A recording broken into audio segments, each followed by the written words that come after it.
Добрый день, уважаемые участники. Мы рады Good day, dear приветствовать participants. We're glad to welcome you today at our expert online discussion, which is organized by our Legal Policy Research Center on the complex, comprehensive reform of the election system, modern demands of society, and modern challenges.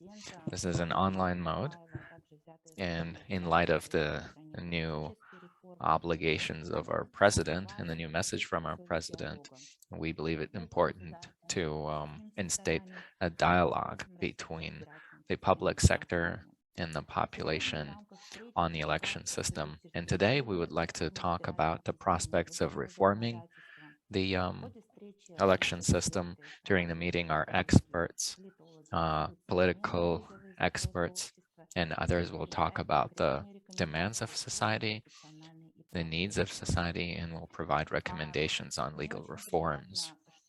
It is very nice that the project, as part of which we're here today, which is called the participation of the civil society in shaping public policy in Kazakhstan, was supported by the British Embassy in Nur-Sultan.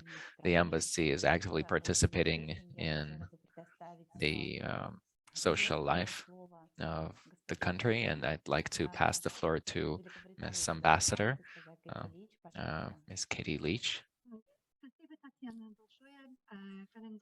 Thank you very much, Tatiana. Dear participants, I welcome you, and I am extremely happy to open another expert discussion as part of our project with the Legal Policy Research Center. As you know, today the event is devoted to reforming the election system, and I'd say this is quite timely.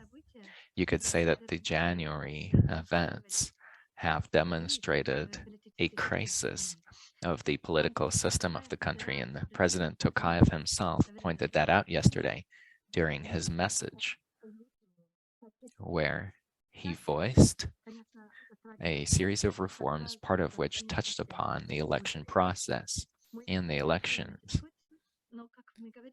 And as we say, the devil is in the detail, although we welcome this trend.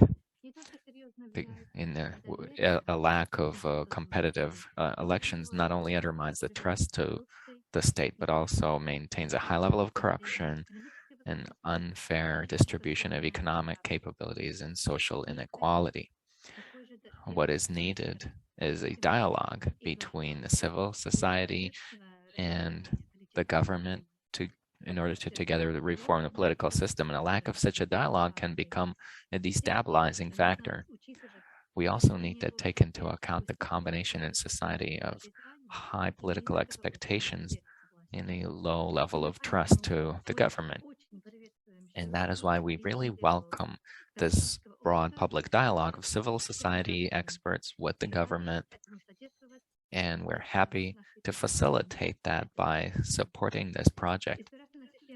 The election system in the broader understanding includes many components, of course, and in regards to that, reforms would need a comprehensive approach where all the components would be built up in order to ensure real representation of the citizens' needs and desires through competitive elections. And I'd like to emphasize that elections should be competitive. The most important thing is that a reform of the election system should include the following aspects: solving the issues of using the administrative resource for potential impact, potentially influencing the elections. There should be independent organ bodies of managing the elections. Democracy should be fostered at local elections as well. And of course, all of that we hope will lead to an effective system. And independent observation over the elections also is important. But yesterday in his message, the President Tokayev mentioned the majority of these items, and we hope that's a good signal for the democratization of the country. I believe that the government will be interested in cooperating with the civil society, which has developed its own vision of the needed reforms of the election system. Now, dear colleagues, I wish you productive work and discussions today. And once again, I'd like to express my thanks to Tatiana for all of your efforts in that. Thank you very much. Thank you, Ms. Ambassador. Dear colleagues, now before we begin, I would like to tell you a bit about our logistics today. The official languages are Kazakh, Russian, and English of this meeting here. If you're in Zoom, you can use the interpretation function in the bottom panel of Zoom in order to listen in whatever language is more convenient to you. And because we have simultaneous interpreting, I'd like to ask my speakers to not be too hurried in their speeches for the interpreters to be able to get across all the information that you will be conveying today. All of the participants who are in the main room, I'd like to inform you that today, after the official meetings, there will be an opportunity to ask questions personally as well. And for that, I'd like to ask you to use the raise hand function or the question and answer function, which Zoom also has, or just use the chat to address your questions or comments to a specific speaker or overall to the whole panel. I would like to right now pass the floor to our first speaker. This is Dimash Aljanov. He's a political scientist, and he has a big experience of observing elections in many countries, and today he will be talking about the structure of government. Dimash, please, the floor is yours. Спасибо, Татьяна. Вам слышно меня? Да, все отлично. Thank you, Tatiana. Can you hear me? Yes, can hear you very well. Great. Thank you to the organizers of this meeting today for giving me the opportunity to speak today. And in my speech, I will touch upon the topic of the parliament structure and the structure of local authorities, because the election system, in its broad sense, is a comprehensive structure. And when we talk about a reform in the election system, especially in Kazakhstan's context, so a country that does not have a history of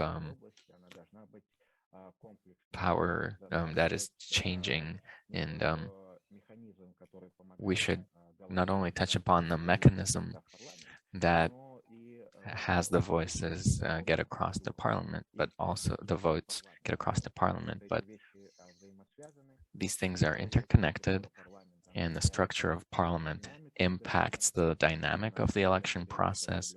It predefines, to a certain extent, how parties and participants of the election process will behave. And in general, it defines the strategy of political parties. So if the parliament is well organized, then the probability of the voters, the citizens, being able to represent their interests in parliament would be very high. That means that the dynamic of the political process becomes more exciting because many parties, including small parties, may take up seats in the parliament, thus providing the representation of the various interests of different groups of society. And I'll start a bit with history. I will present how the current structure of parliament was shaped, then I'll tell you a bit about what Kassym-Jomart Tokayev said in his yesterday's speech, what that means for the future parliament and for elections. And then I will present that vision that would optimally be suitable for Kazakhstan in the context of a reform of the election system. Now, you know that since 1995 in Kazakhstan, we've had a single chamber parliament, consists of the Senate, 49 senators, and the Majlis with 107 deputies. Overall, you know, this structure, a similar structure, is characteristic of authoritarian countries like us. So I mean a single chamber parliament. And many post-Soviet countries have used this model because for an authoritarian president, they always needed a body that could block or veto the legislative process of the lower chamber. And if the political situation changes, then through the mechanism of the upper chamber, they could control the parliament. In 1999, the president of Kazakhstan, after disbanding the first parliament, High Council implemented the system of state list or presidential quota. And the point of that was that without elections, to be able to introduce loyal deputies in order to ensure the majority in the parliament. Now, the evolution of that quota after the 94 and 95 elections became the Senate. They offered the mechanism of indirect elections to the Senate through regional maslihats, and part of the senators were reporting directly to the president. In 19 something, it was 7 senators. It later became 15 senators reporting directly to the president.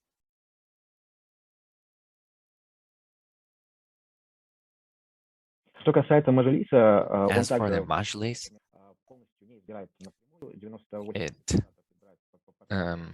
it is also not elected directly, and 9 are appointed by the president through the mechanism of the People's Assembly of Kazakhstan. Currently, we have this parliamentary structure. Now, what are the negative elements that we're seeing here?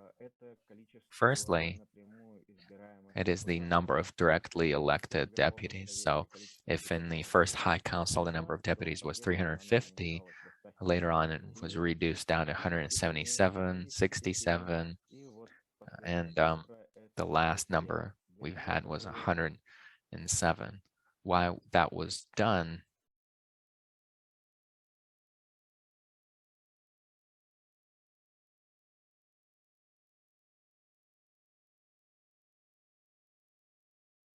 Димаш, вы Dimash, can't hear you anymore. не могли бы проверить свое соединение? сделано. Could you check your connection? Превалирует над всеми The president prevails, and the idea to reduce the number of deputies stems from this narrative. Dimash, could you turn off your video because I think your internet speed is not very good. On the other hand, though, okay, and because there's less seats in the parliament, then the higher the significance of the existing seats. And when there's an informal exchange of loyalty in terms of access to resources, access to the parliament between the president and various groups of the elites, the price for these seats will be increased. And that approach is not something new for Kazakhstan. It's characteristics of many authoritarian countries where many presidents were purposely reducing the number of seats in parliament in order to create a predictable and controllable legislative body.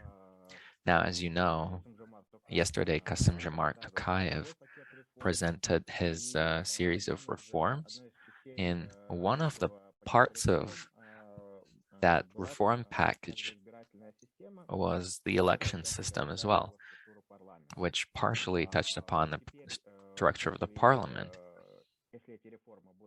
Now, if these reforms are implemented, we know that the number of senators will be increased, due to increasing 3 additional regions, and the number of deputies in the Majlis will be reduced down to 98 because the quota that was booked for the People's Assembly of Kazakhstan will be moved to the Senate. And so the number of directly appointed senators by the president does not change. So 10 he appoints personally and 5 from the People's Assembly of Kazakhstan. We're seeing that the trend is quite negative. So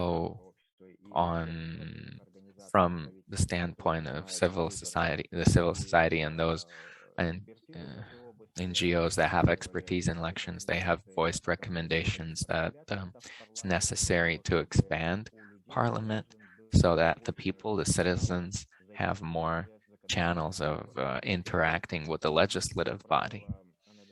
Here we have the rule at play, a simple mathematical rule. The more deputies, the higher the probability that the voters can instate the type of interaction that they want. The more deputies in parliament, then the higher the probability that their voices will be heard. There will be more discussion. There will be more expert discussion as well. And there will be many differing, varying opinions, which will be pushed forward by the deputies. So this is a concerning signal that this will not be changed. We also know that a double chamber parliament is more characteristic of federal and quasi-federal states.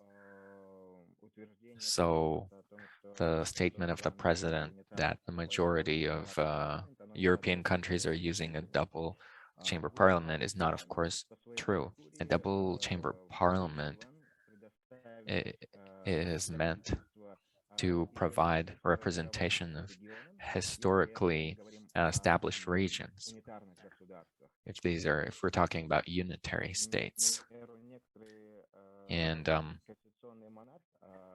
some constitutional monarchies with unitary states, such as the United Kingdom and others. The approach there is suitable. If we're talking about unitary countries where they don't have historically established regions and they don't have independent political or autonomous formations, and using a double chamber parliament does make sense. And in that regard, to leave without changes the structure of parliament by the president also pursues the goal of preserving that mechanism of vetoing the bottom chamber, the lower chamber. As we know, there was a proposal that the upper chamber will no longer be legislatory, but will still have the right to veto laws. That mechanism is being maintained.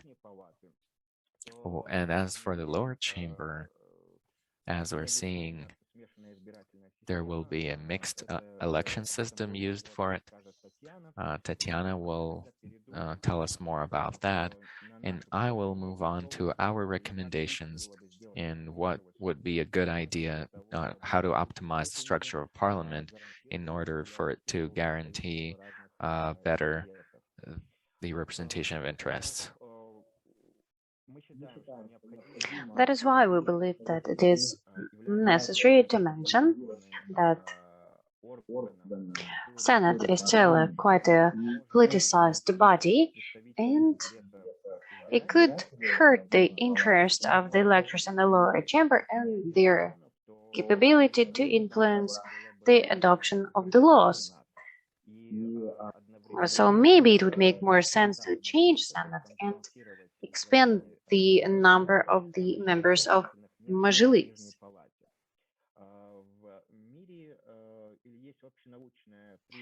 There is also a formula that is used worldwide in order to identify the optimum number of members of parliament.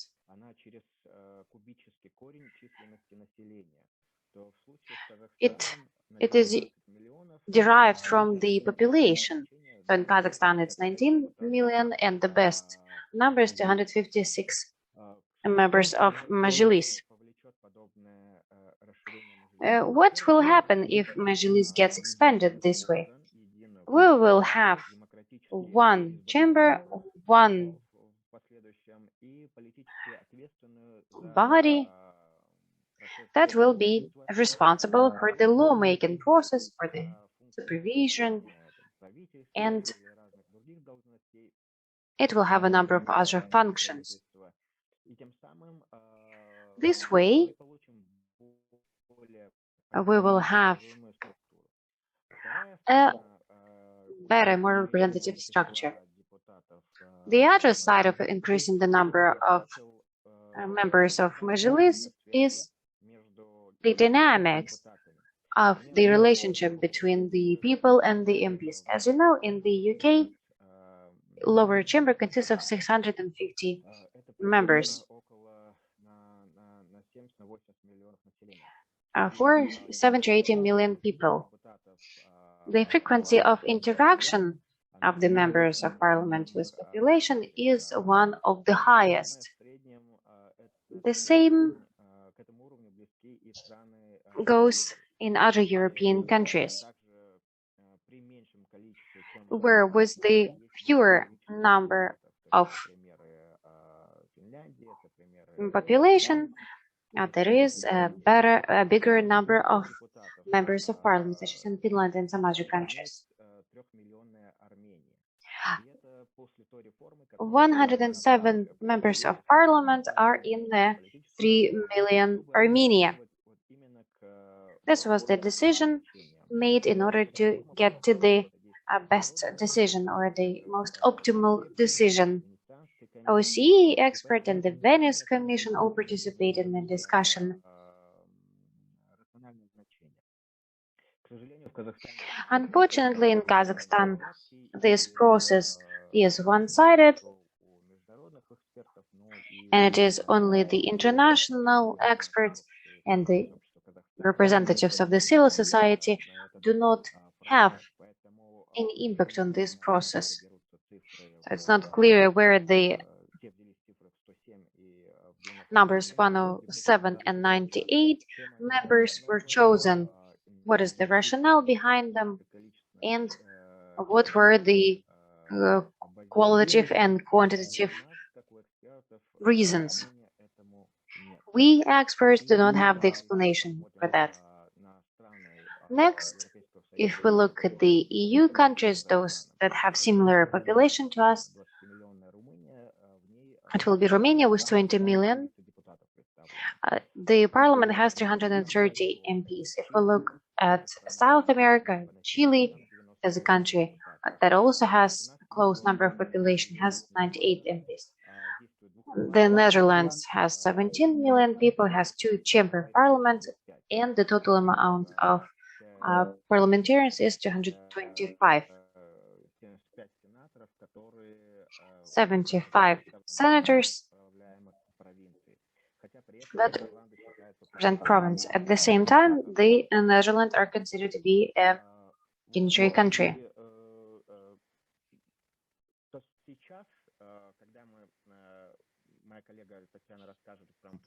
My colleague Tatiana will speak about the electoral process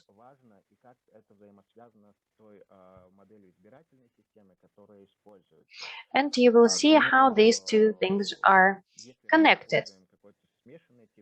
If we use a mixed electoral system, then we know that this information might be distorted. In Kazakhstan, we have a proportional system of representation, but keep in mind the geography and structure of the parliament. It needs to be optimized. And all the structures of the parliament, including the electoral system, all these components need to be put together in order to get the best results. This will enable the parliament to be more effective and also provide for a more effective and stable representation. These are the key elements of this process. Now, as for the structure of the local executive bodies,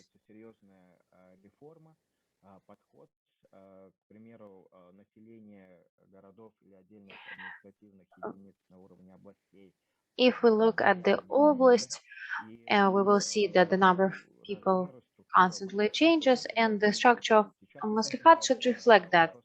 I don't even talk about the mandate of Maslihat, but what I am saying is we need to look at some technical issues. When we talk about the number of member of parliaments, again, or the member of Maslihat, again, they need to be able to represent the population accordingly, and this is not the case at the moment.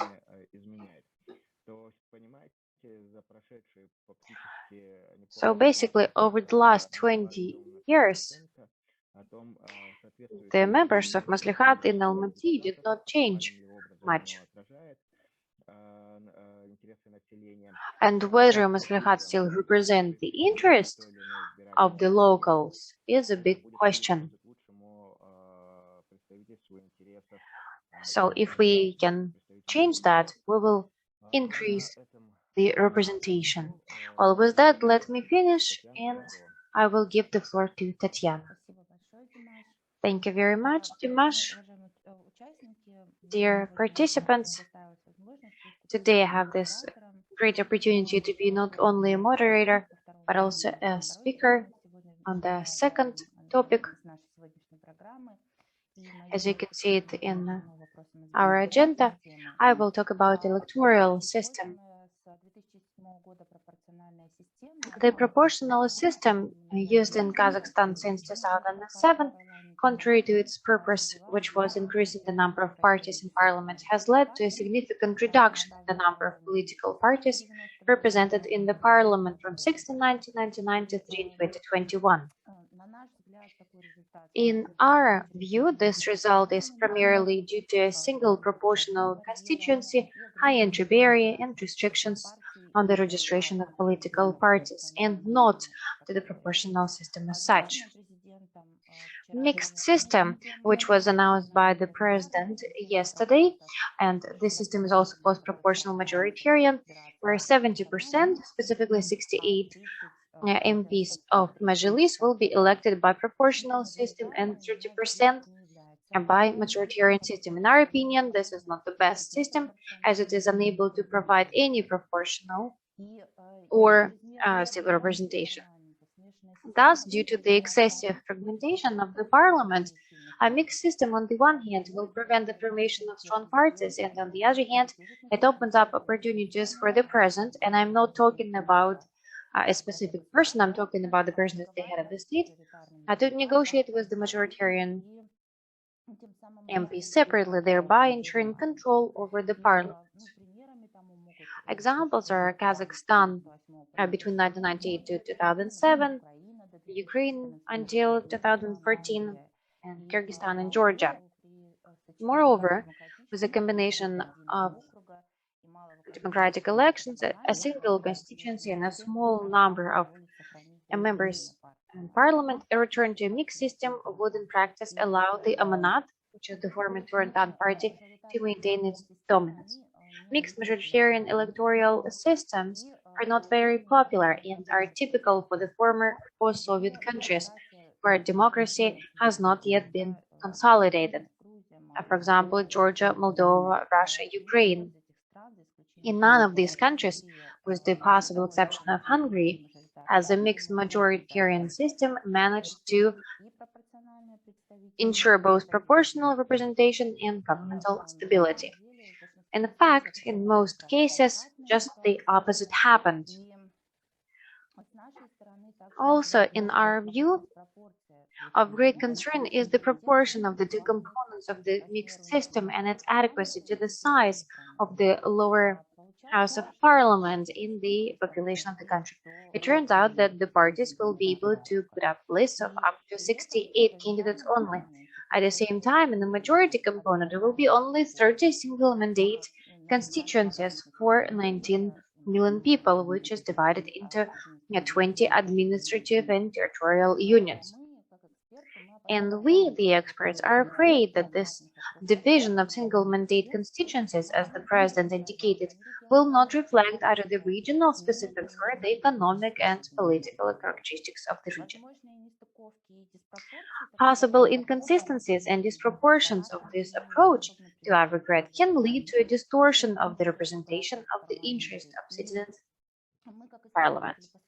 As researchers, we have been repeating lately that any reforms must be based on scientific methods of working with data and scientific standards for research and measurements. Therefore, as researchers, we are certainly interested in knowing from what quantitative and qualitative data the proportion of the components of 70 to 30 electoral system was derived from.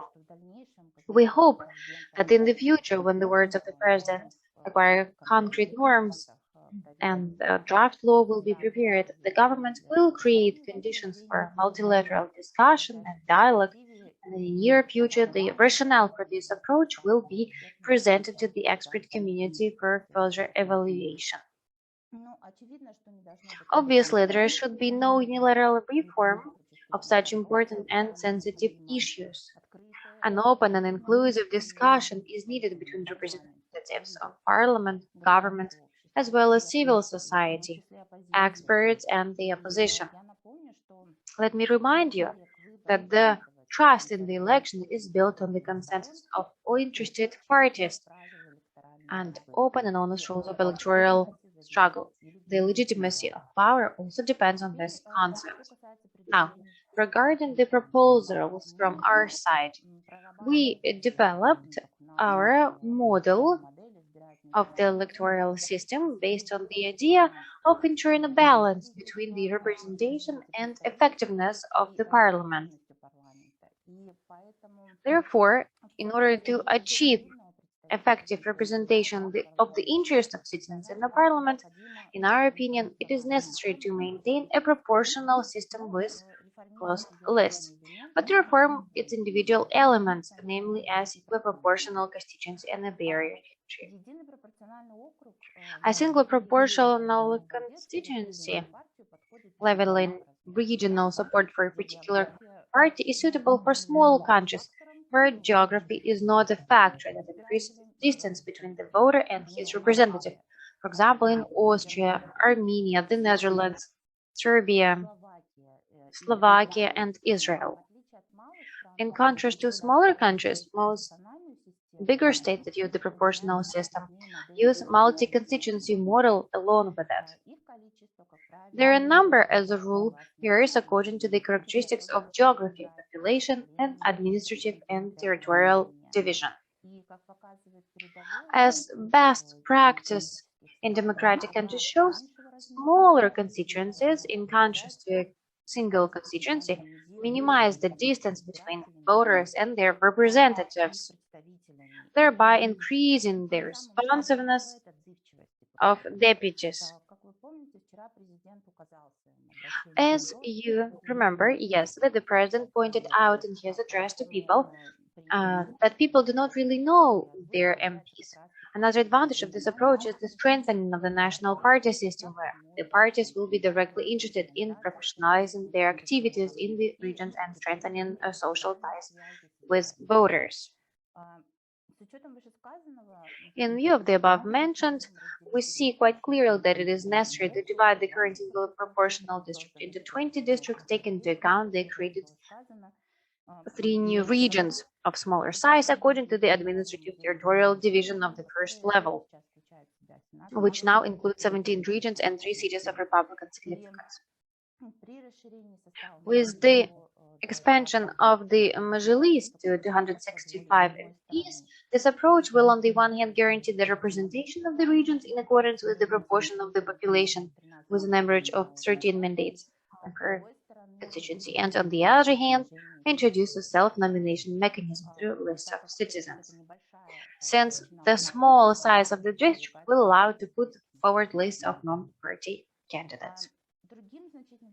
Another significant obstacle to the representation of various political forces in parliament is the current 5% threshold, which was 7% until 2021. Such a high threshold in the context of an underdeveloped party system and rigged elections will only allow large pro-government parties to enter parliament. Therefore, in order to improve the political representation of various forces in parliament, along with the division of a single proportional constituency, it is necessary to simultaneously reduce the electoral threshold to 3%. As such, an approach will not only reflect the regional interests, open the way to parliament for small parties or parties with strong regional support, it will also make it technically more difficult to falsify elections. For example, with a 3 threshold following the results of the 2007 election, with a result of 4.54%, the opposition National Social Democratic Party would have entered the parliament. Another example is the 2012 election, when the same National Social Democratic Party received 1.68% of the vote, but at the same time it gained more than 10% in Almaty, more than 3% in Astana, in Akmala region, and in Mangistau region. In this case, due to a single proportional constituency and a high threshold, regional support for the opposition was leveled, which under our model would have guaranteed to get into the parliament. So this is our main vision of what could happen with the electoral system, keeping in mind the proposals that were voiced by the president yesterday. And these are quite clear recommendations, and we hope that the state will show interest to a good and strong expert-based dialogue. Thank you all for your attention. I finished my speech, and now it is my great pleasure to give the floor to the next speaker, Elena Shvetsova, who is the expert on independence observation over the elections, and Elena is also a member of the Irkanda-Kanаты organization. Please, Elena, the floor is yours. Thank you, Tatiana. Dear colleagues, today I will talk about election management bodies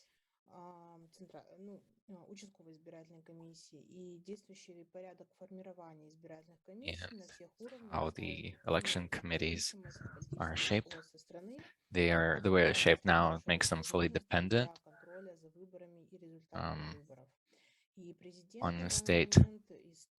In the president currently appointing 3 out of 7 members, and the remaining 4 are appointed by the parliament houses, which consist of Amanat party and 15 senators and 9 deputies of the Majlis through the People's Assembly of Kazakhstan. And the subordinate commissions, in turn, are formed by de facto akimats or maslihats from among representatives from registered pro-government political parties and public organizations, who, unfortunately, these public organizations which shape the commissions in the regions, to the majority of the civil sector are unknown.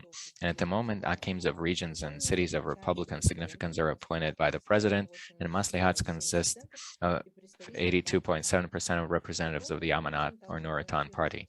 Such a mechanism also guarantees the authorities full control over the territorial and precinct commissions responsible for organizing elections, receiving complaints, and vote counting. And yesterday, the president mentioned that in his message that we need to stop political domineering in order to increase political competition to develop all the parties.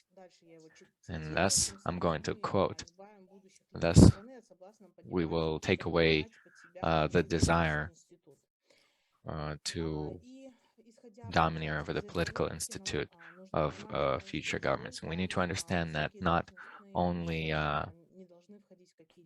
high-ranked officials should be in political parties, but also the precinct commissions should not consist of the majority of the main party of the country. And we would like to also offer to alter the way precinct commissions are established. And there were some normative changes made recently, but the mechanism is not suitable currently. And so budget workers are involved, budgetary organization workers, including school teachers, are involved in the elections. In the last couple of years, the practice involving the management of institutions and election commissions has changed, but nevertheless, employees still make up the majority of the election commission, which are in turn controlled by the management, for example, in schools. And information about the party representation and the composition of the territorial and precinct commissions is not published in the public domain or on the website. And the precinct election commissions fail to say who they represent oftentimes, and we face that often when independent observers come to their precincts. It is the precinct commissions that are meant to pressure and for instance, at the 2021 parliamentary election, independent observers had to prove that according to the law, they have the right to be present at polling stations and observe the entire voting process, to make photos and record audio. And moreover, chairmen and members of election commissions carry out various forms and methods of pressure and provocations against independent observers in order to remove them from polling stations, especially before and during the vote counting procedure. Unfortunately, in President Tokayev's address, this important aspect of the electoral reform was not reflected, and without neutral election commissions, fair and competitive elections are impossible. Taking into account the above, in order to guarantee free and fair elections in Kazakhstan, it is urgently necessary to reform the procedure for the formation of election commissions. The current party model of forming commissions has not justified itself, especially due to the absence of genuine opposition parties in the country. And we believe that the way out of this situation would be a professional way of forming these election commissions.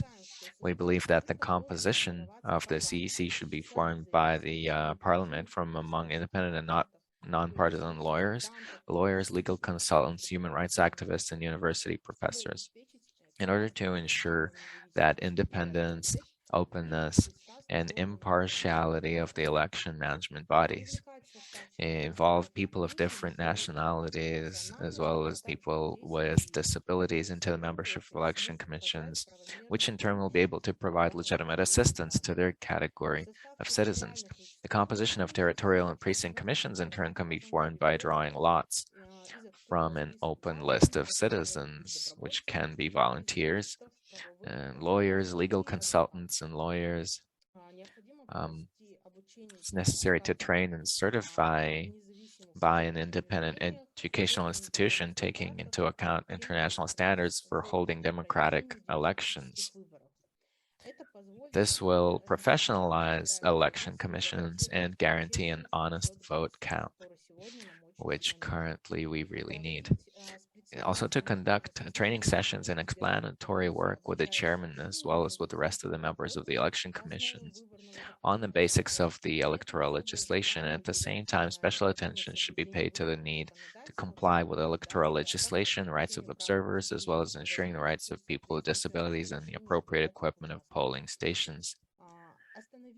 To stop the current practice of restricting the rights of observers at polling stations, namely restricting the movement of observers at the polling station, prohibiting audio and video recording, and preventing observers from checking additional voter lists and the vote counting procedure.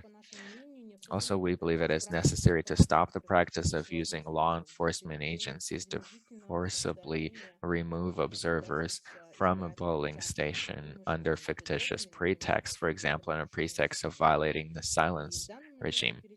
At the moment, we periodically encounter systemic replies to requests and the inability to constructively interact with the election management bodies.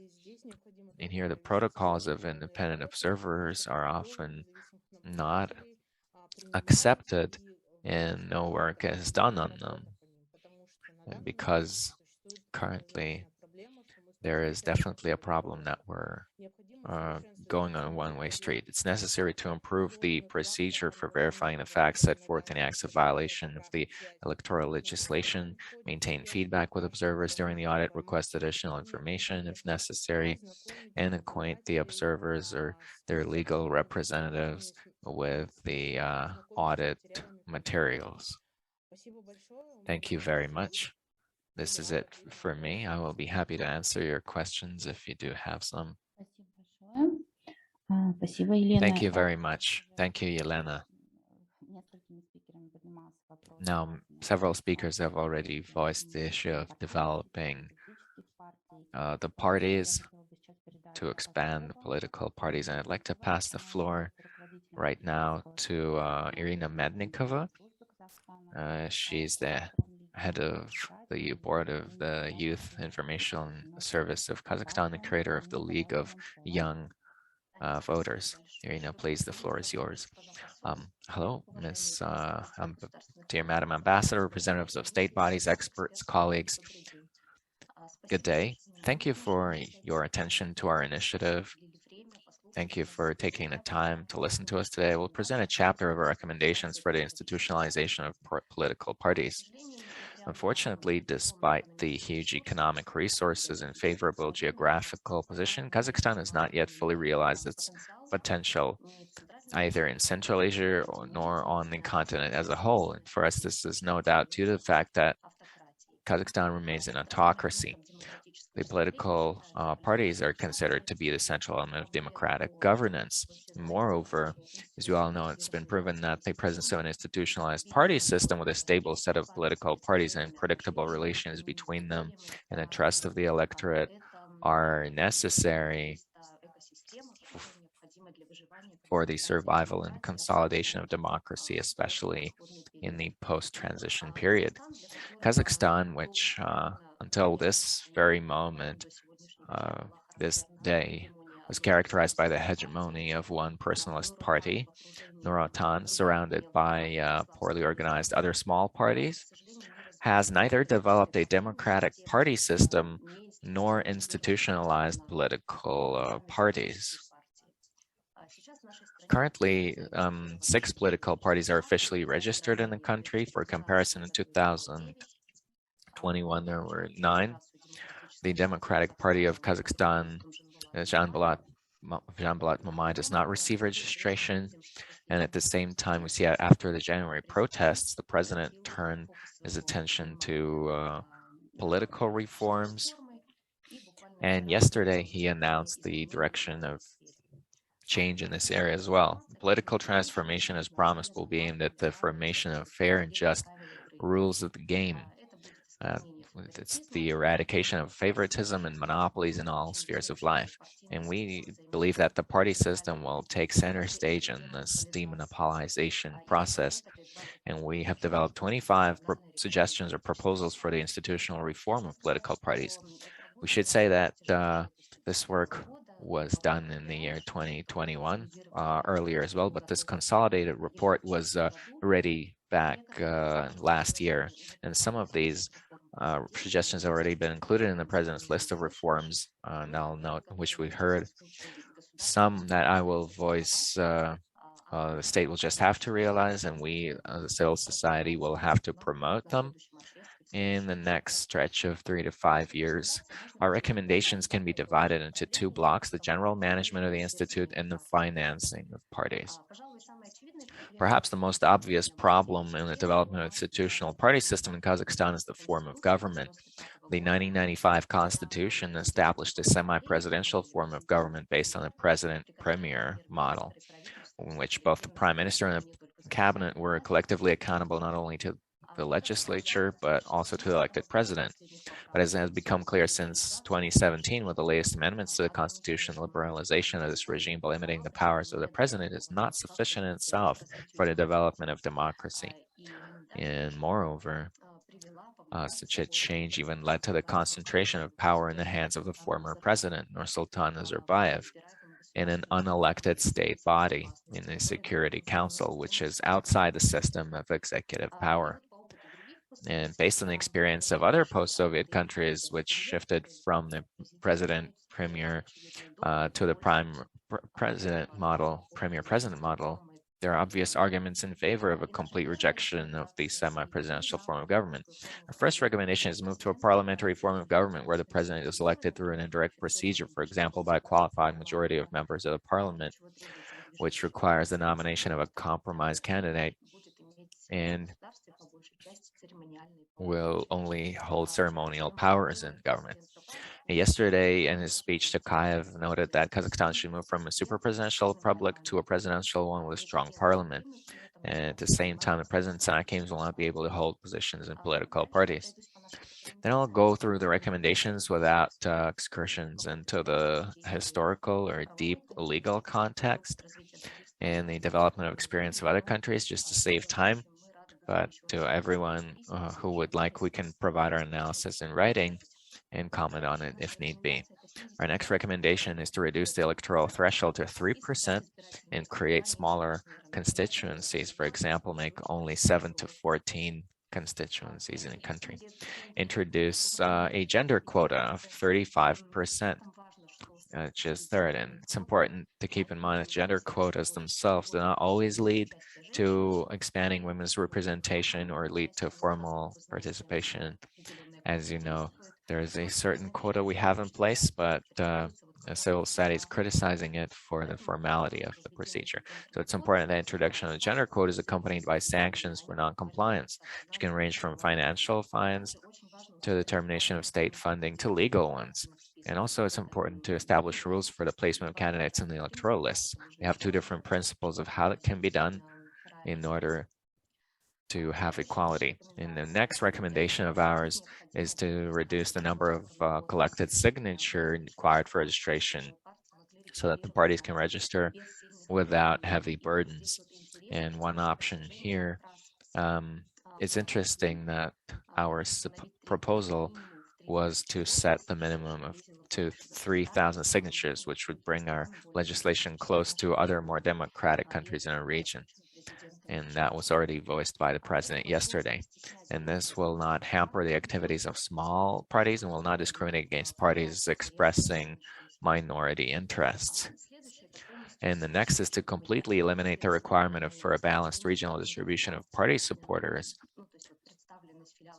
The representation in all the regions and across the country, because it is potentially discriminatory as well and may become an obstacle to the participation in the political struggle of various parties represented at the local level only, or that are enjoying serious public support only in a certain part of the country. Our next recommendation is to review the existing prohibitions in legislation, which may restrict disproportionately the freedom of association, because political parties should be able to promote changes in legislation and It also in the legal or constitutional system of the state, provided that the means used are lawful and compatible with basic democratic principles. In particular, we believe that the forced dissolution of political parties while reducing the number of their members should be abolished as a disproportionate measure.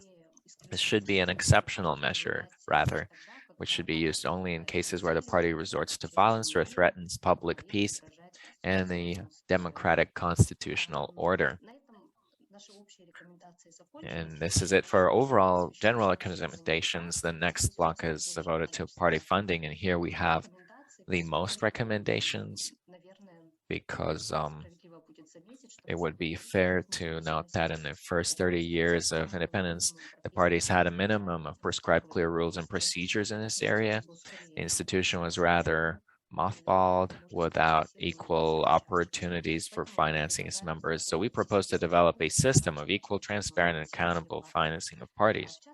In particular, to guarantee the availability of state subsidies for political parties not represented in the parliament. Ideally, the threshold for government payments should be at least 2 points below the electoral threshold and in any case should not exceed 3%. The formula for distributing public funding must balance both the principle of absolute equality and the principle of justice, so as to not give disproportionate advantages to large political parties. It should be flexible enough to change over time. The next recommendation is dedicated to allocating some of the state subsidies to encourage the participation of women, youth, national minorities, and persons with disabilities in political life. Similarly, another small portion of public funds should be set aside for the purpose of funding political research, training, and educational activities. The next several recommendations have to do with donations to political parties, and although the ban from foreign sources is a popular practice, we suggest to focus on the fact that this limitation should not infringe the freedom of association in relation to internationally active political parties, which, for example, can be active on an international level. And secondly, we suggest to introduce restrictions on donations from private legal entities, while completely prohibiting donations from legal entities with state ownership and working under government contracts. Also, global practice states that there is a so-called mechanism of a cooling off period. For instance, it can be 3 years after a donation to a political party, during this period, the corporate donor will not be able to receive government contracts. Our next recommendation, several recommendations have to do with limits and spending limits of donations to ensure that the political established donation limits. Firstly, in order to avoid the process is not overly influenced by the private interests of wealthy section of the society, but at the same time does not prevent citizens from participating in political life. It would be useful to introduce a formula for calculating the upper limit of donations that is determined not at the discretion of the Central Electoral Commission or other state body, but objectively taking into account economic fluctuations, inflation and changes in the average or minimum monthly wage.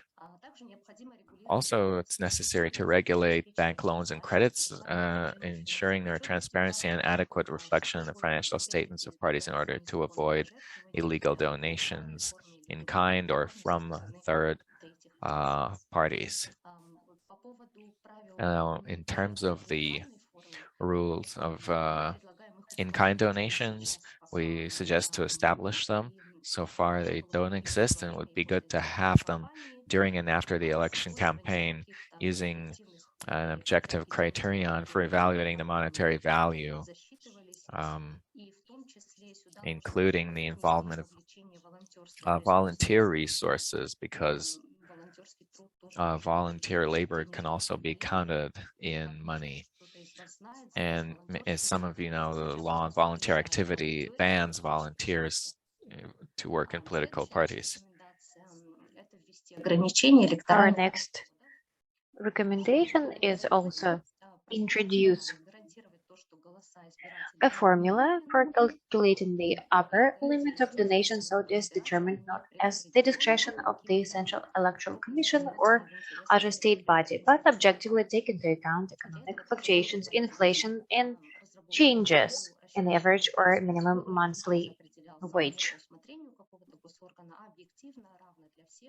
So this is the suggestion we have in this regard.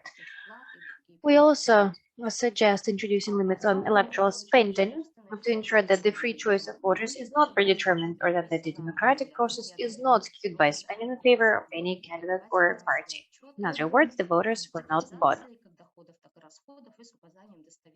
Parties, especially those receiving public funding, should be required to publish financial statements on a regular basis, at least once a year, with adequate detail of both revenues and expenditures and with reliable and up-to-date information.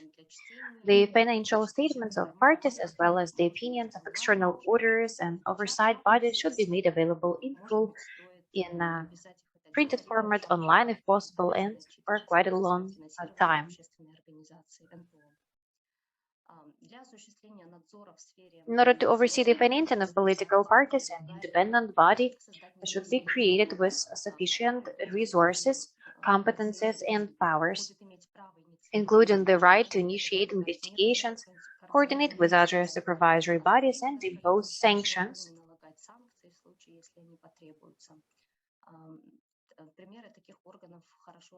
Good examples of such powerful and effective public authorities are found in Latvia, Ireland, and the UK.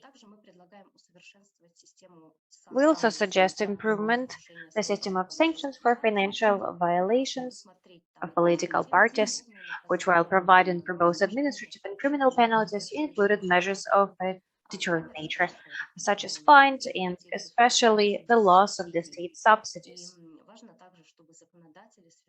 It is also important that legislators link the loss of public funding to gender quota issues.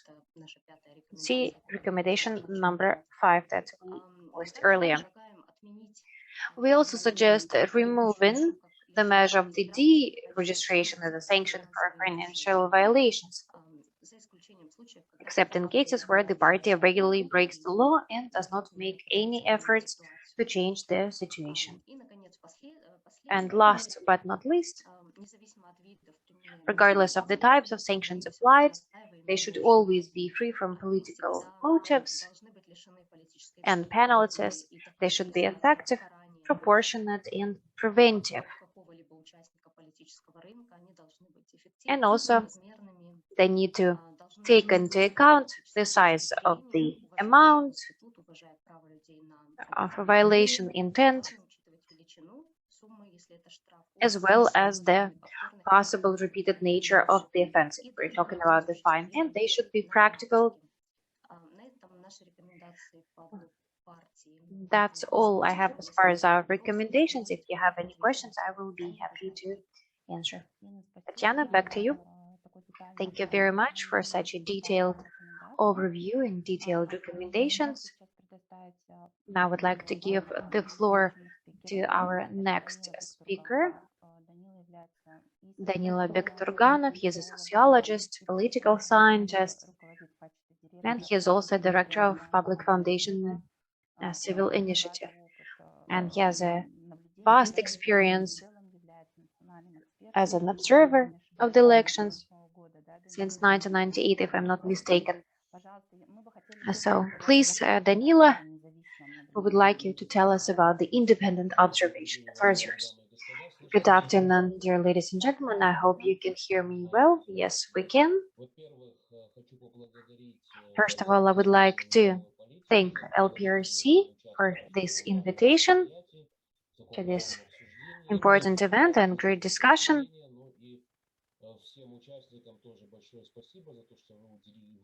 And I thank all the participants for your interest in this topic. And I hope we will have an even more interesting discussion once all these speeches have been delivered. Tatiana already introduced me.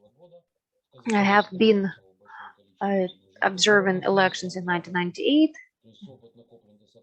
I have quite a big experience in this area, and I am ready to share this experience.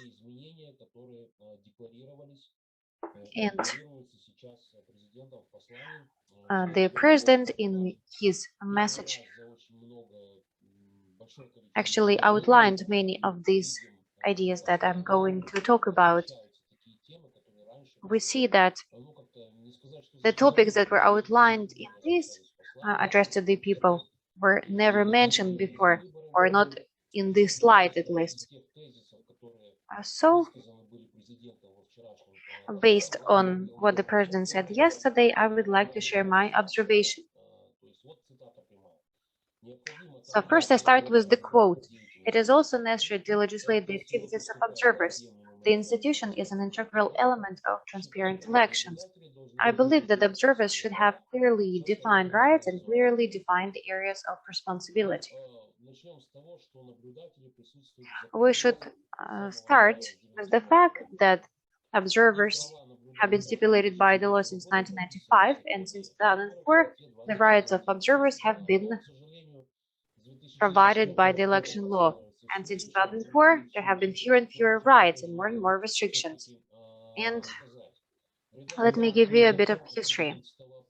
As amended by the law dated 14th of April 2004, Article 20-1, Clause 1, observers had the right to be present at all the stages of the electoral process and receive any information about the electoral process from the Electoral Commission.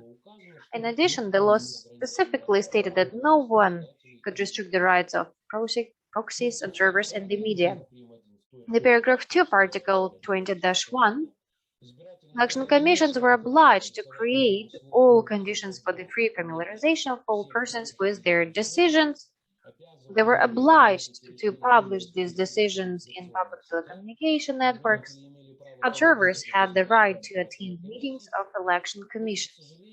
All these rights and opportunities for observers were excluded from the law by the edition of 19th of June 2007, 2 months before the next extraordinary election back in August 2007, when, thanks to the amendments, only Nur-Sultan could make it to Majlis. I'm sure you remember those elections. In accordance with the modern wording of the law, observers have 12 basic rights. I'm not going to go into details about each of them. I will only speak to the main one. Observe the course of voting, the procedure for counting votes and recording the results of voting in conditions that ensure the possibility of a clear overview of all the listed procedures. It is an important right. There is also a right to make photo, audio, and video recording without interfering with the voting process and summarizing its results. After the voting, get acquainted with the protocols of the election commission, the results of voting, and receive the certified copies. And there is an even more important law to draw the attention of the members of the election committee to violations of the requirements of the constitutional law. This last point shows that the function of observers is not just to sit back and observe, but also to prevent violations. The last point clearly showed that to all of us. However, even what are legal grounds for is not available to the observers. Clearly stated rights in the law to film and receive copies of protocols are often ignored. Procedural requirements for free movement around the polling station and observation of all voting and counting procedures are not taken into account. Acts of violations are not accepted. Instead of correcting violations, the Commission prefers to expel observers. That is, the presence of rights prescribed by the law does not exclude vicious law enforcement practice, and observers very often become victims of this practice.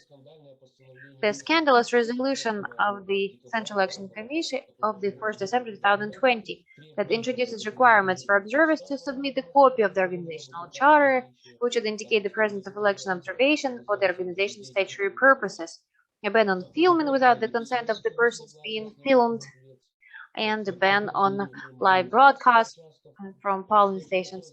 Thus, the then chairman of the Central Election Commission, by his decision violated several norms of the election law at once.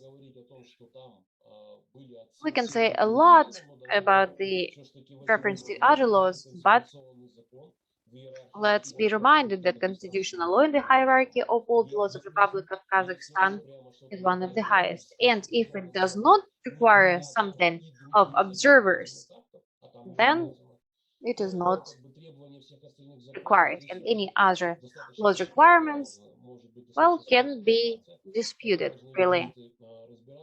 The lawyers will need to get into that, and I believe this should become a reason for public discussion.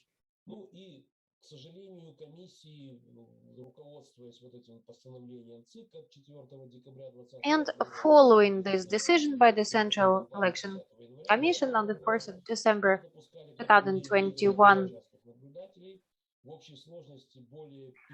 over 500 times observers face the restriction of their legal rights and the legal requirements of the Election Commission. And therefore, it is necessary not to legislate the activity of observers. It has long been legally formalized. It is necessary to follow the law, stop the practice of intimidation, exclusion, and expulsion of observers, stop restrictions on filming and broadcasting, moreover, give observers additional rights to exercise the function of public control during elections. And the scandalous decision of the CEC of the 4th December 2021 should be repelled. There is another interesting detail. It's called about some other issues during the elections on the 10th of January 2021. So based on the name of the decree, it should have lasted only till the elections on the 10th of January 2021. But actually, we don't know what will happen in the future, and we believe that this decision needs to be revoked, and any restrictive measures deriving from this decision should be cancelled. Let me give you another quote. In many countries, alternative forms of voting are expanded, including electronic, early, remote, multi-day voting. Therefore, it is necessary to study the best for this practice and, if necessary, gradually implement it. Well, early voting has been used in Kazakhstan in the first version of the law. Then it was a presidential decree with the force of the constitutional law of 28 September 1995 and was cancelled by the version of the 14th of April 2004. Observers, myself included, pointed to the possibility of falsifications associated with this procedure, and early voting, according to the clause 8 of Article 41, was cancelled. Now, what is the point of restoring this norm? Electronic voting was introduced by the revision of the 14th of April 2004 and was used in the elections of 2004 and 2005 and is no longer used. The main problem of electronic voting is that there are no technical problems, either with voting or with the accuracy of the results. But there is one main problem that does not allow launch of this type of voting right now. That is the lack of citizens' confidence in the system. There is no way to convince citizens that there is no magic button. So technical issues are not there at all. Lack of confidence is the only problem. a lack of trust.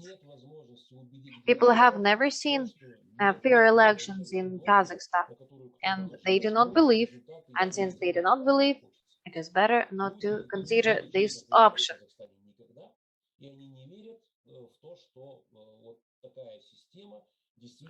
They don't believe that such system can show fair results. And since they don't believe it, well, then first we need to restore this trust, and only then can we talk about the introduction of electronic voting. Remote voting, or voting by mail, or by internet.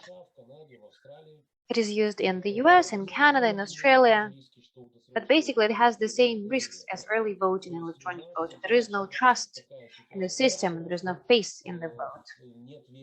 This is the situation we have right now.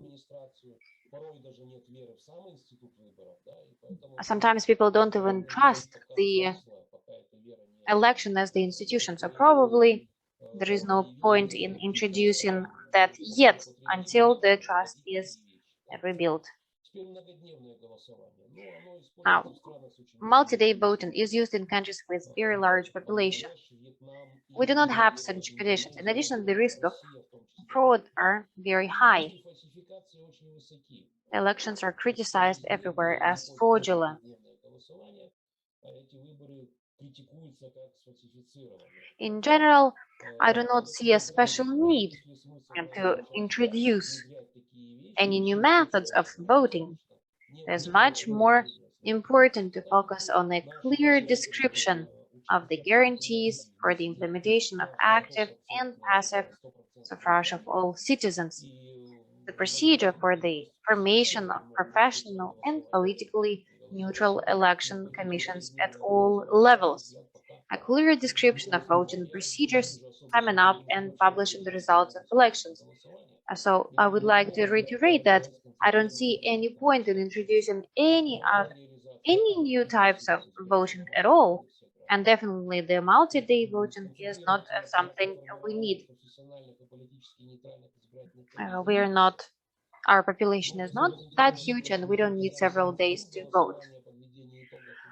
Now, what can be done to increase citizens' confidence?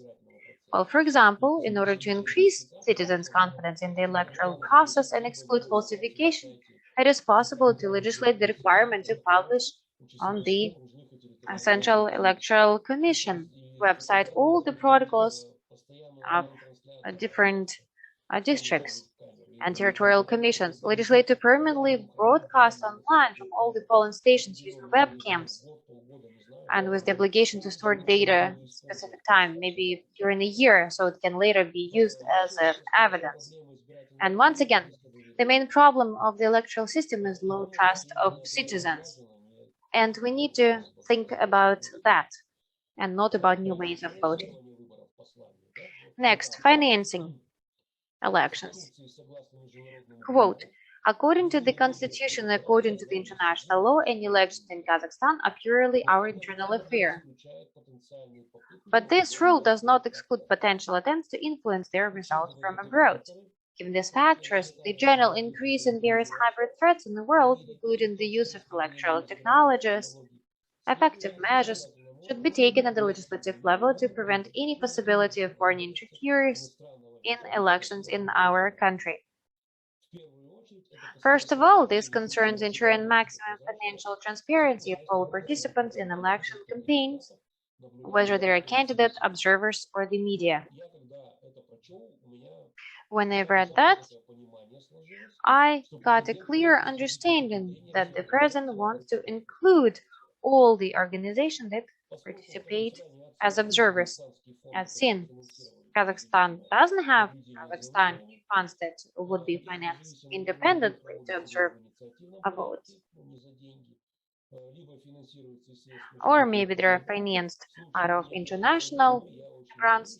If such rule is adopted, independent monitoring or observation will be, if not destroyed, then seriously limited.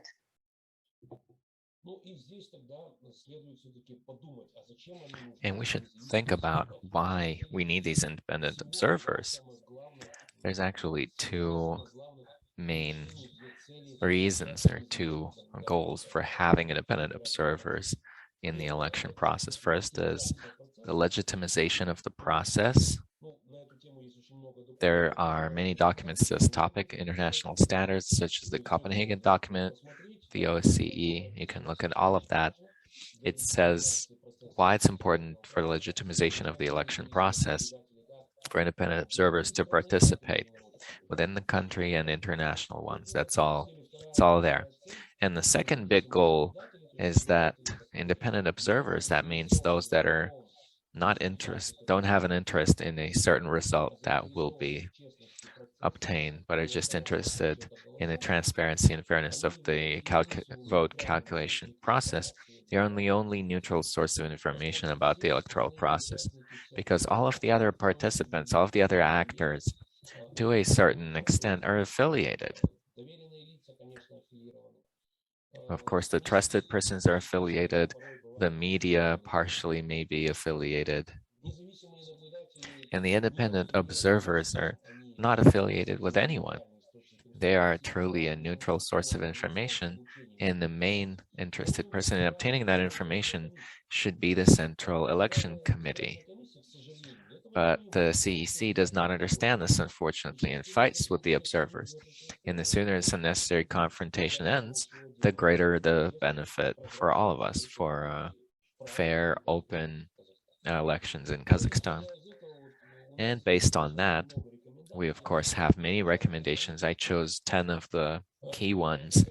First is to legislate the right of observers to be present at all stages of the electoral process, receive any information about the electoral process from election commissions, return to the law the rule that the rights of the observers, proxies, and media cannot be restricted. So to bring back clause 1 of Article 21 as amended on April 14, 2004. Second is to legislate guarantees of observers' access to information in open meetings of election committees of all levels. So to return paragraph 2 of Article 20-1 as amended on April 14, 2004. The procedural part regulating the procedure for voting and the procedure for counting votes at the polling station, Articles 37 through 43 of the law on elections must be rewritten in such a way that a consistent procedure for the actions of the election committee for conducting voting and counting votes is created.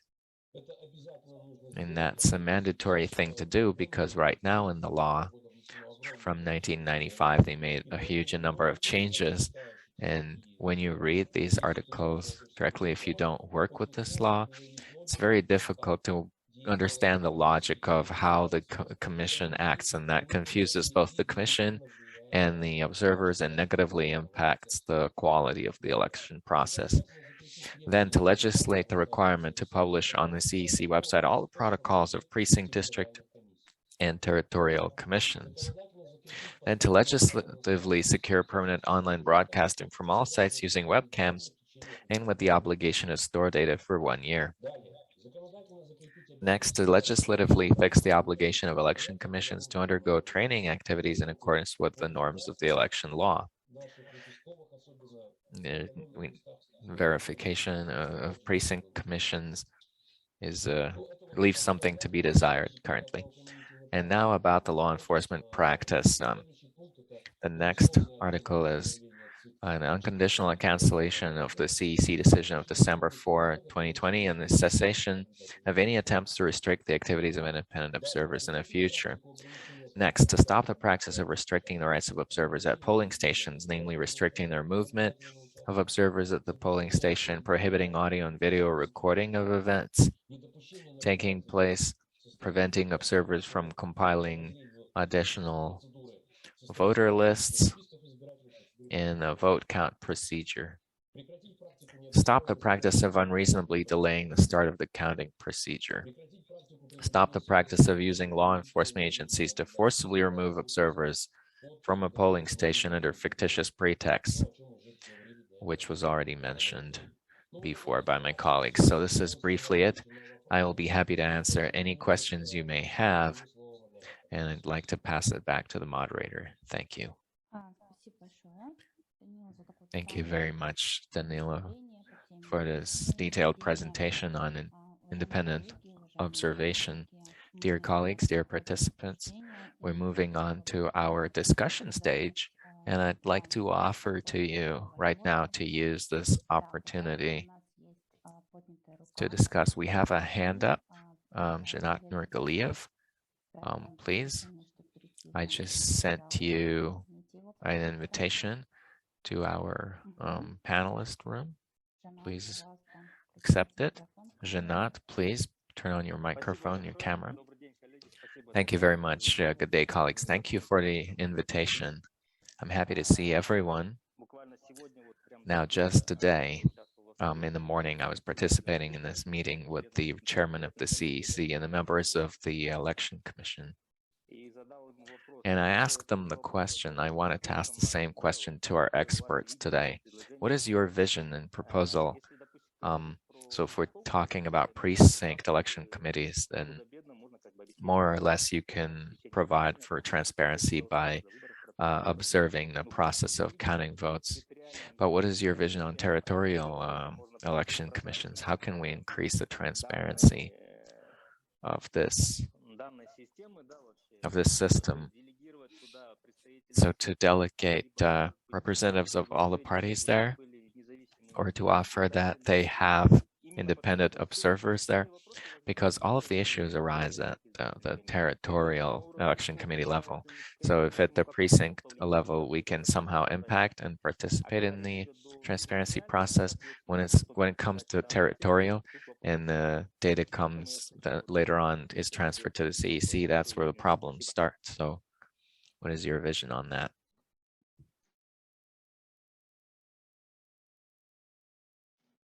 Татьяна, вот вас не слышно было? Tatiana, I couldn't hear you just now. Yes, just a second, please, Elena. So this is exactly what I already mentioned in my speech, that we need to establish territorial commissions out of non-party lawyers, legal consultants, and people who are impartial, rights defenders, those people that are not directly related to government management. So they don't represent schools, they don't represent any type of government institutions, because currently we all understand who these precinct committees are made up of. And of course, to publish these lists on the website of the Central Election Committee. Recently, there were changes where they made changes to the staffing of the election commissions, and the list was only published once in state media, and after that it was nowhere to be found. So the list has to be transparent, and as I said before, it has to be shaped out of different spheres, considering different nationalities, disabled persons. Hopefully, Janat, I was able to answer a question. Thank you very much, Elena. Well, are you talking about the territorial ones or the precinct ones? Both, because currently both consist of mostly civil servants. I would also add to this about the observers, in my opinion. The presence of observers at the territorial election commissions would also facilitate the obtainment of transparency in the process. And of course, it would be good to have that opportunity, although now, based on the law they have now, it doesn't say that the observers can only be at the precinct commissions. It just says election commission at voting day. So that means already there is a legal base that is there. And if we can use that, I guess I have observed at a territorial commission. It was a long time ago. That was in the 2000s. And currently, I think that, yes, you're absolutely right, Shanat, that the presence of observers at territorial election commissions, there needs to be a law, and that needs to be in the law. Thank you. Thank you, Daniela. Maybe you can include that in your recommendations, or you already have it. Thank you, Janat, for your comment for this question. We have the next person who wants to speak, Mr. Yuri Gusakov.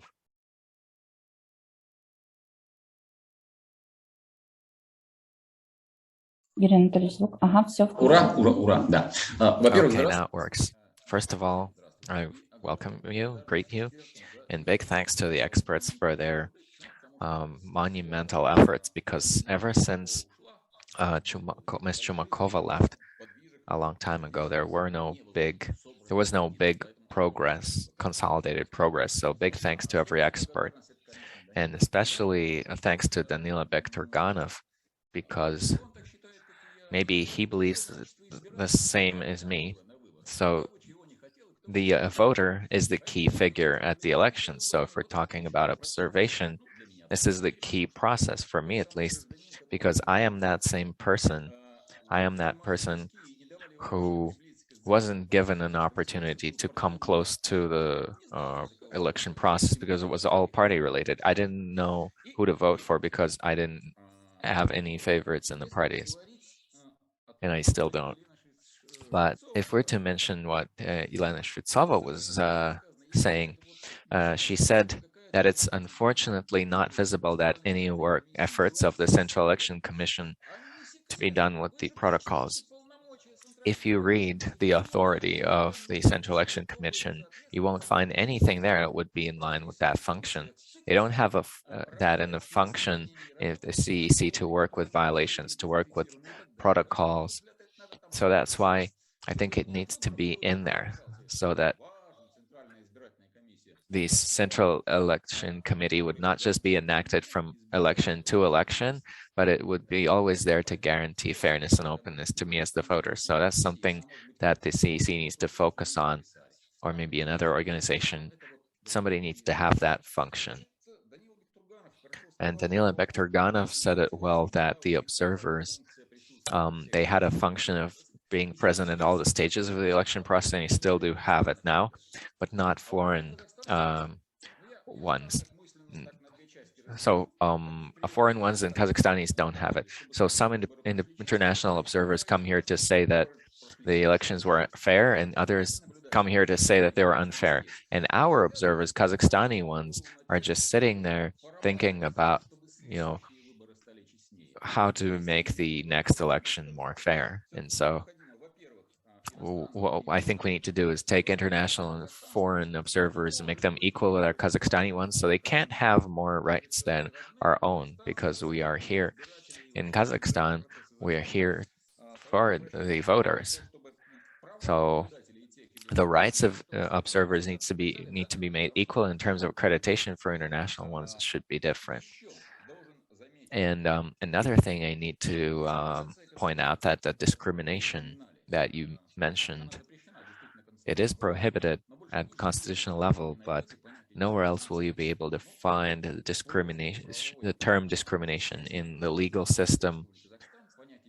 In the legal system of Kazakhstan, they don't explain what discrimination is. They have it somewhere in the employment code, labor code, otherwise not. And so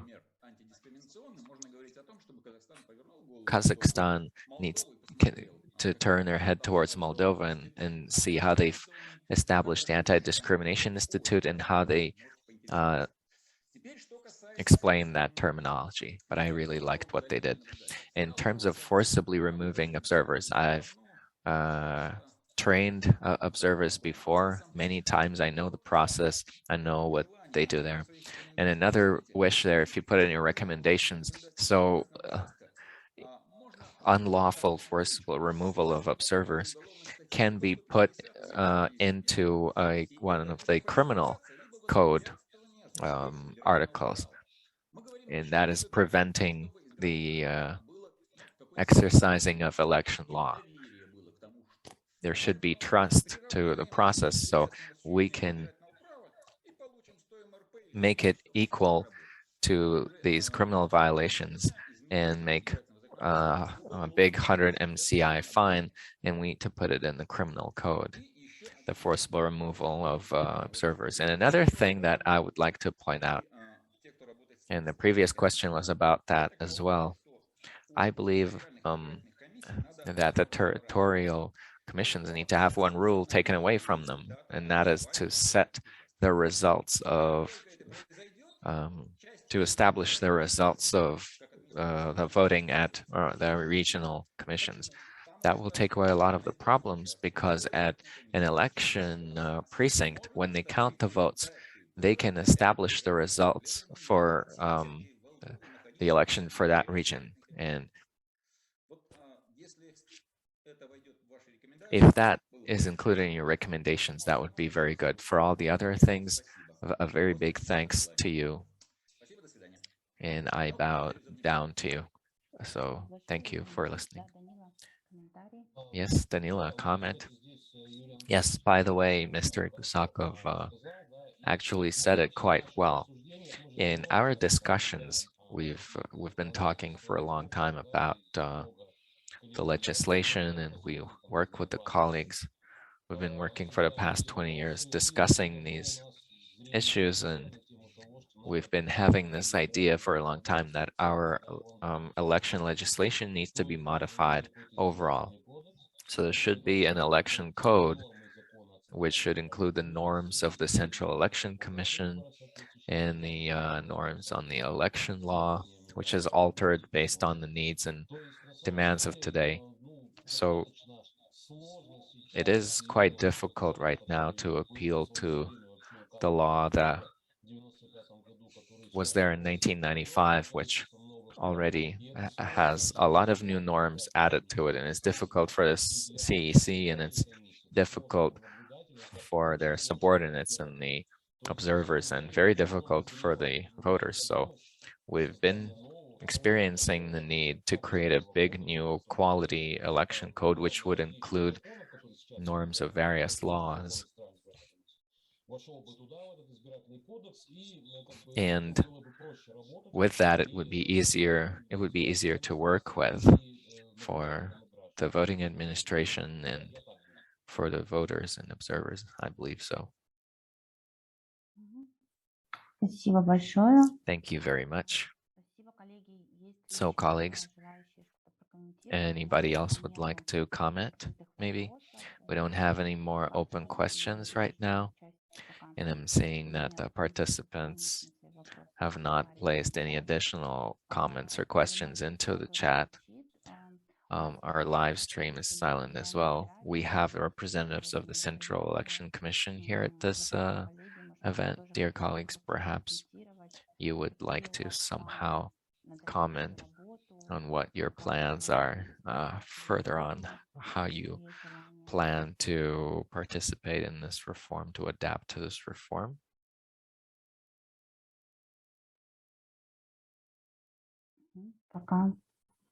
So far, we're not hearing any reaction. Janat, you wanted to add something? They're probably thinking about our proposals right now. So, okay, I see the CEC there. Good day. We're happy to see you here at our event. We'd like to learn your opinion about the proposals that were voiced today. Or maybe you can let us in on the news on what the CEC is planning to do next in light of this presidential message. Thank you, Tatiana. Good day, participants.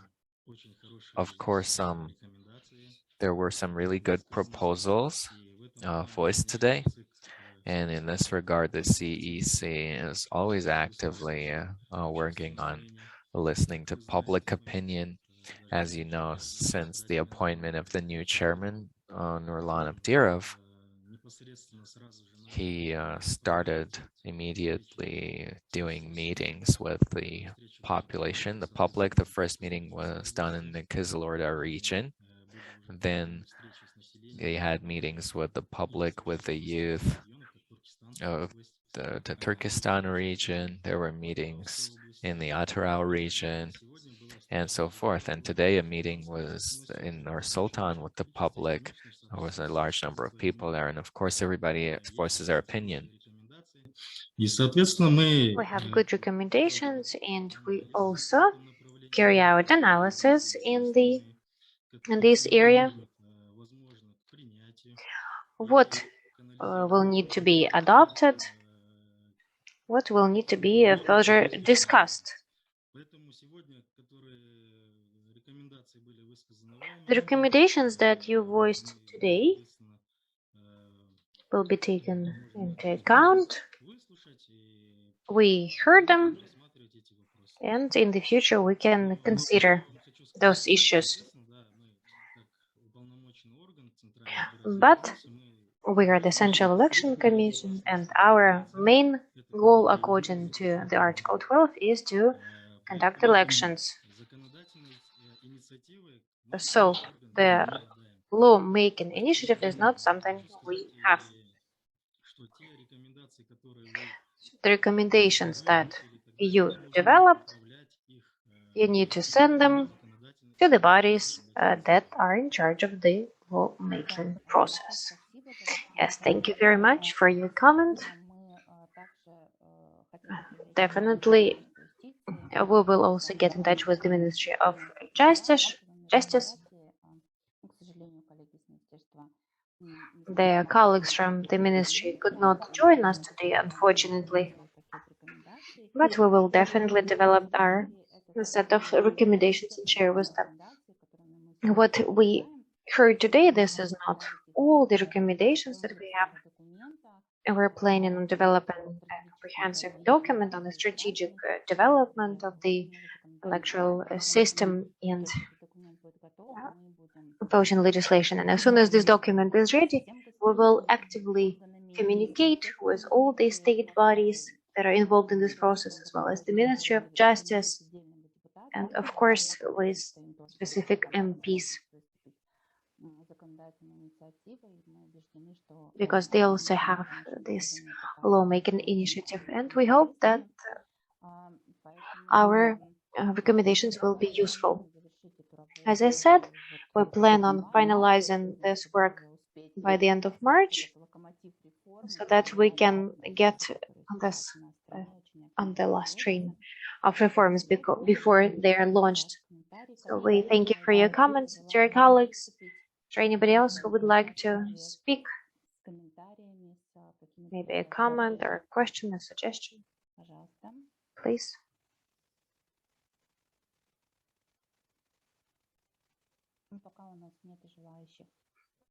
Well, for Dimash Aljanov, well, if you allow me, I would like to make a comment. Can you hear me? Yes, we can.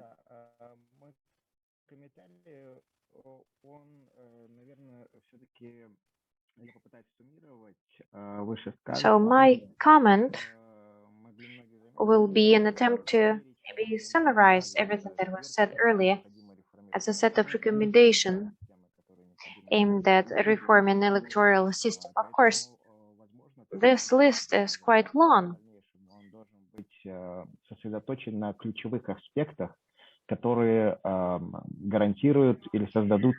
And we need to make sure that there will be the basis for a competitive and fair election. This is based on a number of basic elements: quota, a gender quota, different approaches,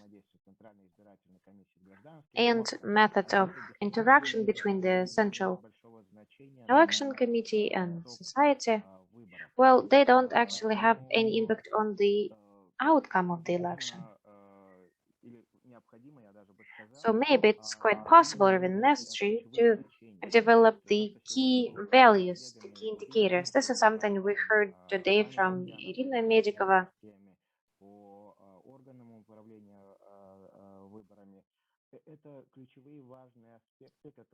These are the key aspects that require an immediate change.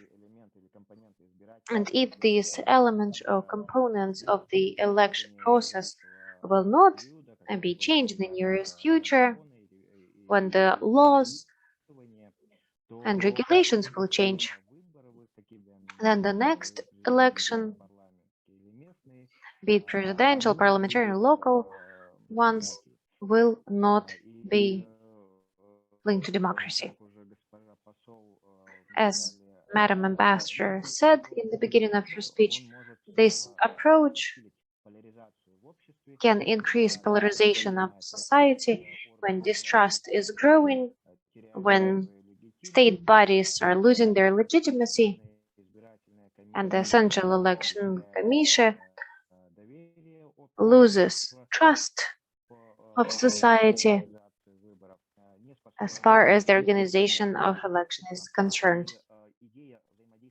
And the idea of interaction with society through political mechanism just loses its foundation.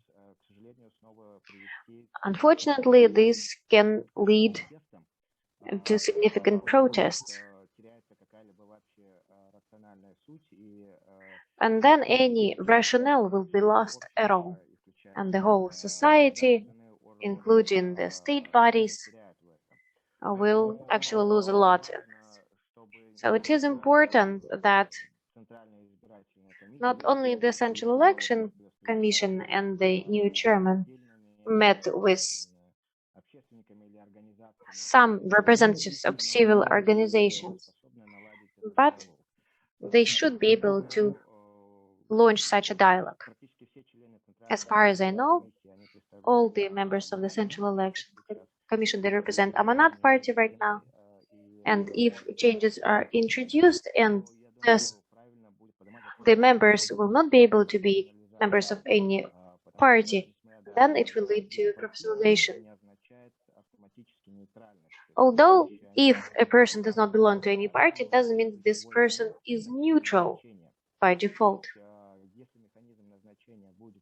If the mechanism of appointment of members changes, it can still mean that the Central Election Commission is not formed the right way. The president still has the right to appoint the chairman and two main members, of course. In this case, we will see pretty much the same mechanism that lasted 30 previous years. As you might remember, the first commission back in 1993 was adopted by the parliament according to the constitution of 1993, and after the dissolution of parliament in 1993, there was an amendment introduced by Nur-Sultan where he gave himself the right to appoint the members of the commission, of the Central Election Commission. Ever since then,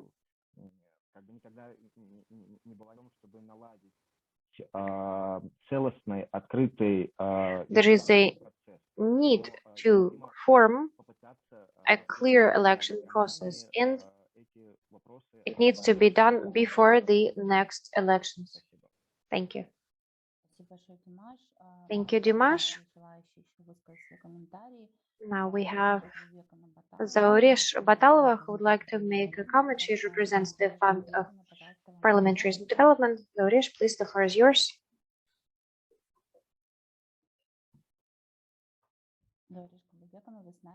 Ms. Batalova, can you hear us? Are you here? I am here. Tatiana, good afternoon. Good afternoon. Good afternoon, dear colleagues. Unfortunately, I connected from a different device right now. So I just want to say this. I listened to Mr. Bekturganov. Yesterday, we got together with the Kazakh-speaking experts and discussed the legislation on election. I think now we need to quite seriously look at the following aspects.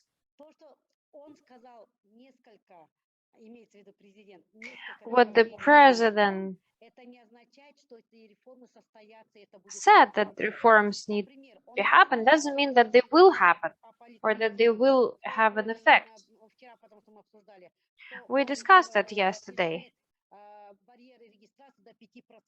There will be reduction of the threshold to the party registration, but how are all the organization meetings conducted when you need to have 1,000 people from each region? All of that was not mentioned. So just one mechanism will not lead to the system-wide change.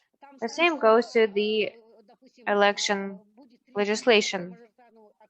So there will be 30% of majoritarian principle. Well, the president said that it will be, but how will it be? So all the questions that the president outlined, we now need to have more specific steps, because at the moment these are not even concepts. It's a very high level. We need to understand what will happen and how it will happen.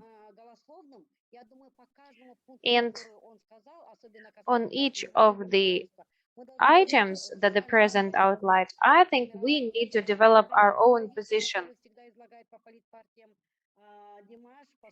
For example, Dimash always speaks to this effect. I also had a similar discussion, both Russian and Kazakh. So the experts agree, and I think it will be the same as far as the election legislation is concerned. We also talk quite a lot about the observers, but again, it doesn't resolve the problem. We don't have a systematic approach. We need to have a clear understanding whether it is a mixed system and how this system will work. And most importantly, the elections by a list of people need to be open. This is the most important part. If the lists are all closed, and then we can see it. If it's a mixed system, when 30% that will be chosen by majoritarian constituencies will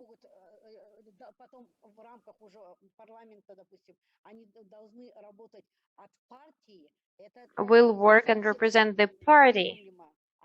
Well, this is not quite correct either, even though they were chosen through majoritarian or through majority system.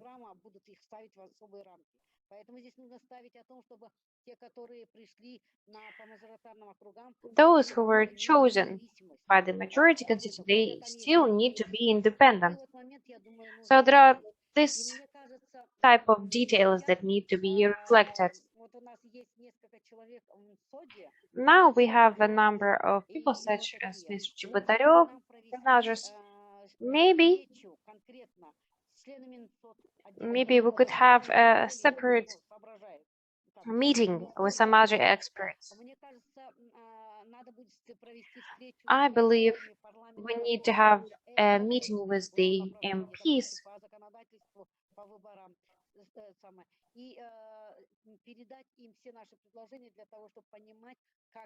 and we need to submit all our proposals. At the moment, we are not quite sure how the reforms will take place.